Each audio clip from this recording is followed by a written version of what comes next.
Yo viewers, what is going on, and welcome to the story of Kart 11 at Hull Karting.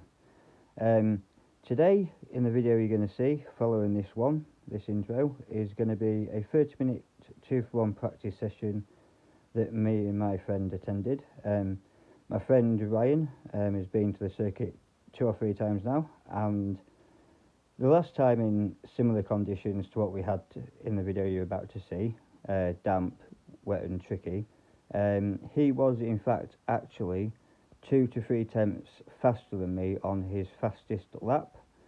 And for those of you that attend Hull Karting that watch my videos, you'll probably have heard a small or a little rumour going around that Kart 11 is the fastest kart in the fleet.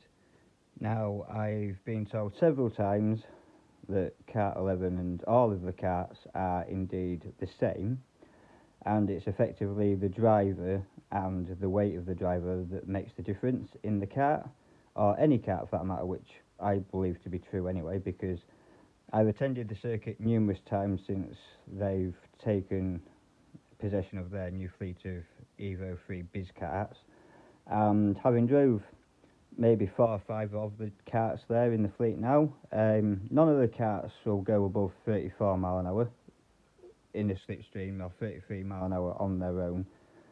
So, you know, they're all restricted to 33 mile an hour. Kart 11 today in the wet, I didn't get above 31 mile an hour. So if this kart, for instance, was the faster kart, and this is what I'm getting at here, my friend is normally 2 to 3 tenths of a second faster than me in these conditions that we had today. And I took Kart 11 solely because, to be fair, he didn't know this, but I wanted to get some footage and see if everything's true. I wanted to see how fast the kart was in a straight line and take point from certain points of the circuit to see what speeds I was hitting where and compare it to other karts. And unfortunately, you're not going to be able to see the telemetry, which I'll show you in a moment on the GoPro Quick app. There'll be a little tutorial of how to add your GPS and the map to the videos if you don't already know, guys, so stay tuned in a minute for that. But the story is basically, I've gone from being 2 to 3 tenths slower than my friend, who set a 56.98, which would have left me in the 57s, say here, maybe a second, yeah, right? Normal conditions. Today, in a car that's supposed to be faster, I was 1.5 seconds faster than my friend. Now, I haven't really, in all honesty, done a lot of wet weather driving. My friend does a lot of sim racing. He does say that it's quite similar, and for which, you know, a lot of sim drivers now are actual race drivers, so there is some crossover there, I believe. I've not really got any sim experience, so I can't speak for myself, but he assures me that it is similar, and he's drove it now in race conditions on slick tyres, and you know, he is quick. And in actual fact, one of the first races, his second race that he attended at the circuit, he was, I think, second fastest on the track until the point he had an accident. So yeah, he should have won at least one race by now. Yeah, to be 1.5 seconds slower than me today, I don't know if he was having a bad day, but the kart apparently isn't any faster than the other karts, and the telemetry says that you don't get above 31 mile an hour in the kart in these conditions. So if it was faster, I'd expect to see 33 mile an hour like what you'd get in the dry, but in the wet. So that isn't, there's no possibility of that being faster in that way, shape or form. But I do feel like I've got a lot more confident in the wet in these conditions, and so you'll see now as we go into this. We'll click on this one here. This will be the first 15 minutes of the video. We'll press play, we'll just watch it, and then we'll go into the edit tab. Hold on.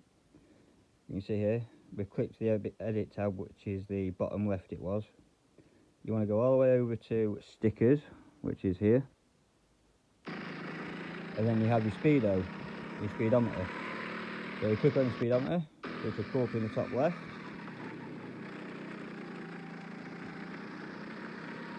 top right if you press it again, bottom right and bottom left. And then to put that onto your video, you simply click the tick button, and then to get the map of the track up, you simply click path. So you click that once and it goes to the top left, top right. And as you can see, this is why it's not on the video for the entire 30 minutes, because there's no map, and so the speedometer isn't right either, not made up with where it is on the track. But you'll notice that the speedometer, if we just watch it for a minute or two here, the speedometer does not pass 31 mile an hour. And so, like I was saying, if a car is supposed to be 1.5 seconds faster, you'd expect to see 33 mile an hour at least down the straights, but you don't. Unfortunately, you can't really. Can you see that? That's 30, look. It don't go over 30, so it gets 31 down the straight at some points.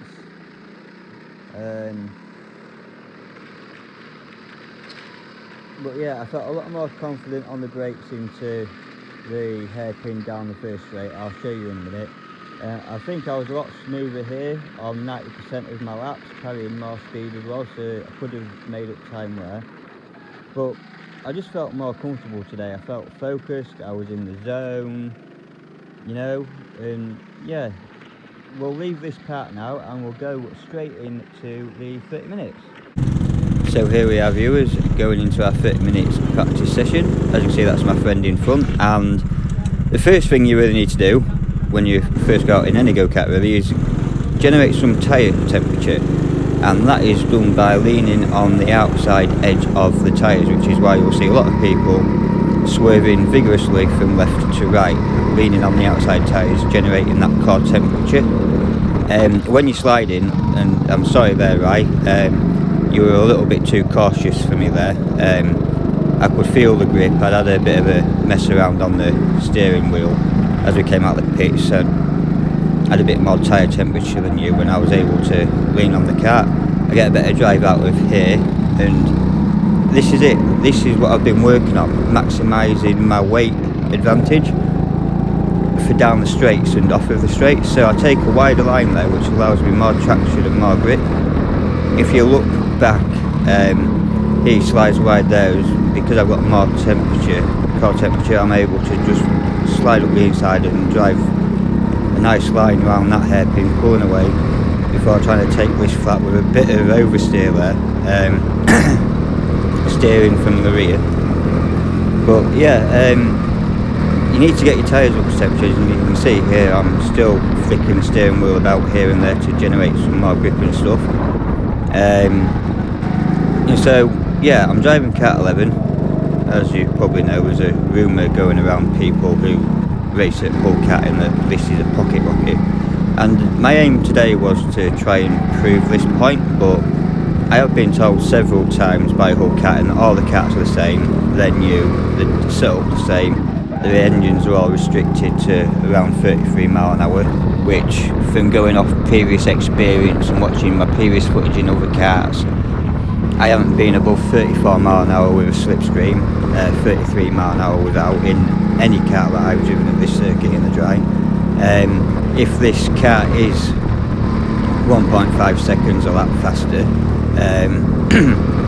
then I'd expect to be seeing 33 mile an hour in these conditions as well, where as if when you've seen the footage before this session, the kart doesn't get up above 31 mile an hour, so I do believe that they are the same. I just believe it's strongly down to, you know, I'm fortunate to have a local kart track run by a, you know, world kart champion 2 times, and a multiple British Kart Club champion.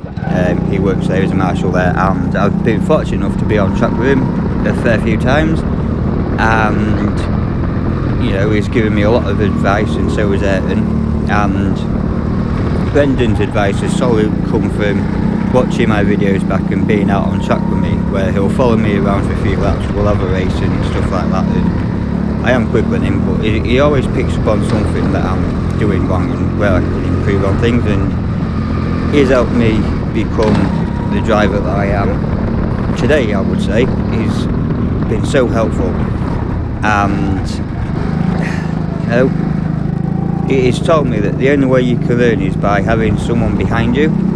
And fortunately, the last time we were in these conditions at the last man standing that me and my friend attended, this is where I'm going with things. My friend at the last man standing, his fastest lap was actually faster than me, as we get a slight bit of oversteer there and the back end gets loose.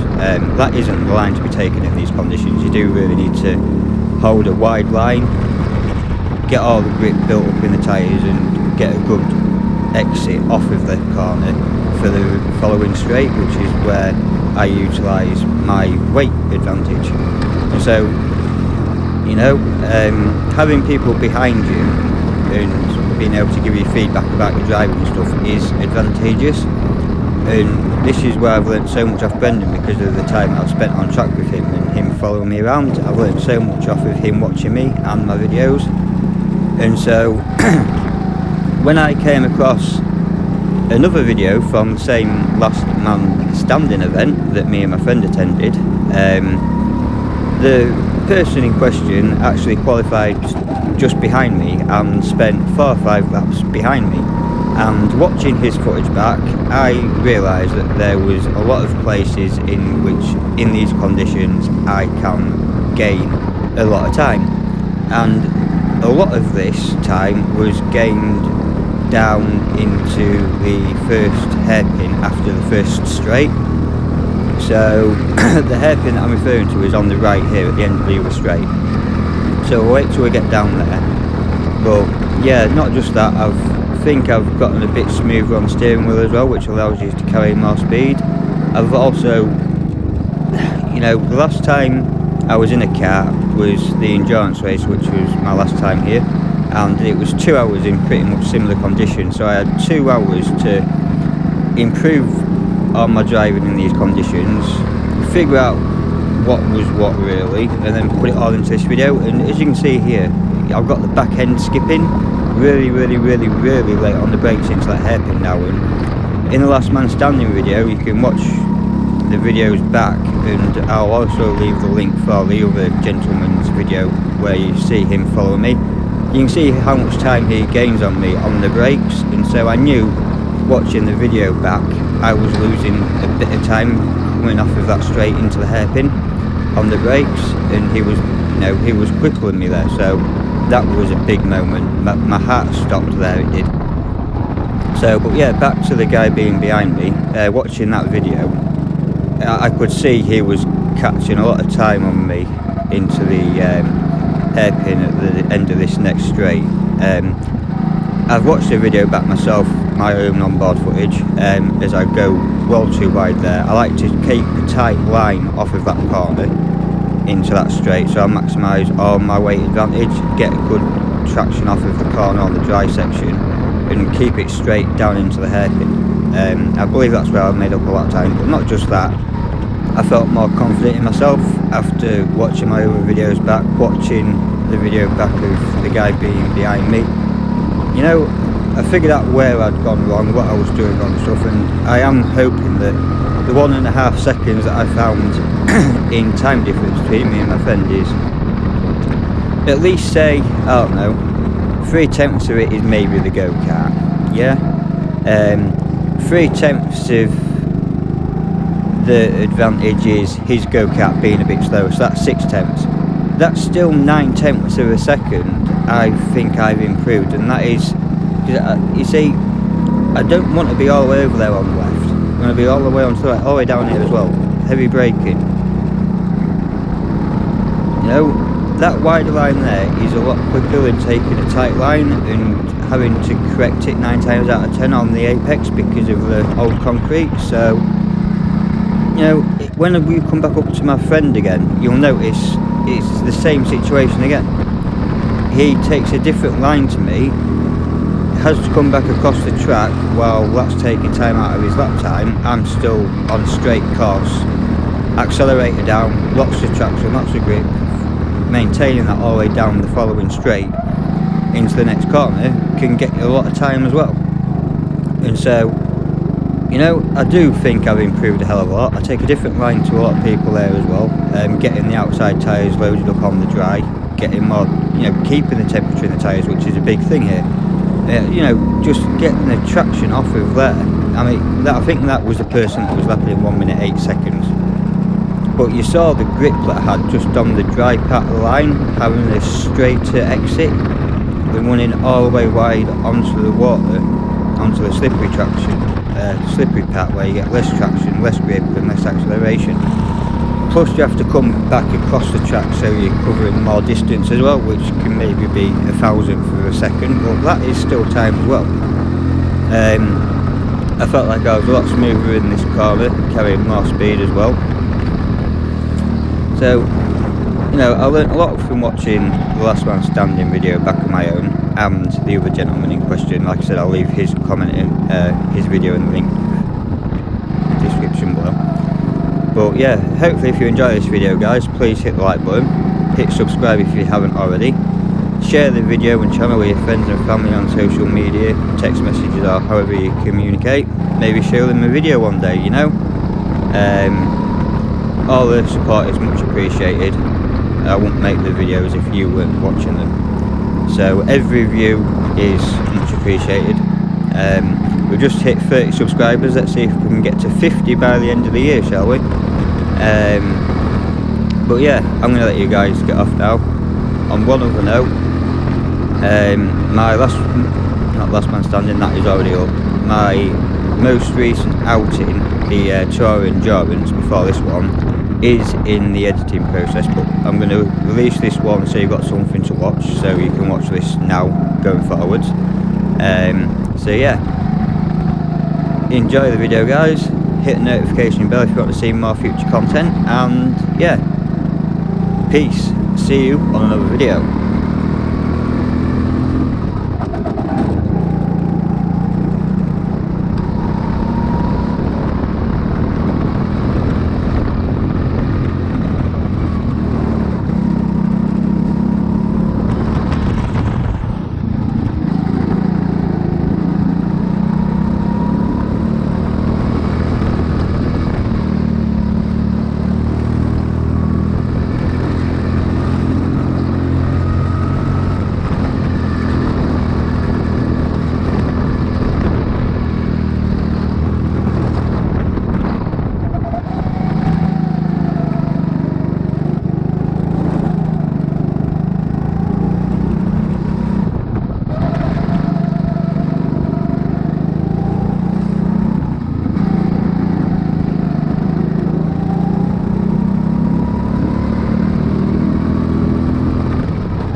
Sorry, boy. Oh, 11's fucking well quick. Eh?